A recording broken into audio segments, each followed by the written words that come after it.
Us now is Jamil Jaffer. He is the founder, executive director of the National Security Institute, also the assistant professor of law at the Antonin Scalia Law School at George Mason University. Jamil, thank you once again for joining us.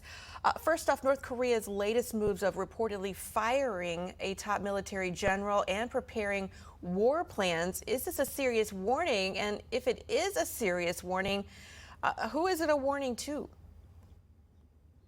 Well, it's obviously a deep concern, Julie, that they fired their top military general, that they're continuing to increase their nuclear capabilities, and that they're preparing for war. You saw this video of Kim Jong Un pointing at Seoul on a map, making clear that he wants to threaten our allies in South Korea, and by proxy, the United States, knowing that we have military forces there as well in South Korea. Well, obviously, Jamil, we can't read anyone's mind, but is starting a war really a viable option in the mind of Kim Jong Un? Well, look, he's obviously under significant pressure, both economic and military. He sees his nuclear program and threatening war as core to his survival as a nation. He's done it multiple times before.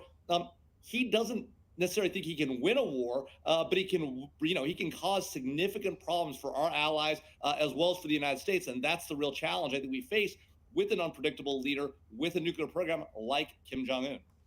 Okay. Well, North Korea has been under UN sanctions for its nuclear and ballistic missile programs since back in 2006. That has not, though, deterred North Korea from advancing its nuclear capabilities. At this point, will anything stop North Korea from advancing its weapons program?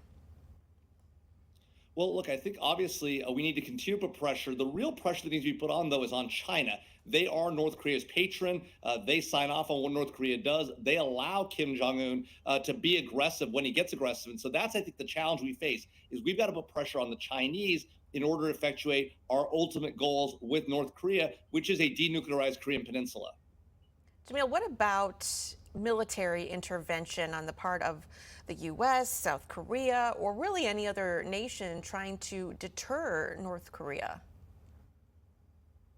Well, look, obviously, the threat of U.S. military intervention and these exercises that we do with our South Korean allies are designed to give our allies confidence and to make clear to the North Koreans and by proxy the Chinese that we mean business and we won't stand for an attack on our ally South Korea.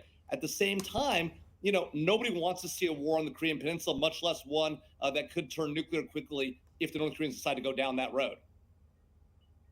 Well, finally, what is Kim Jong Un's ultimate goal of trying to make North Korea a nuclear power?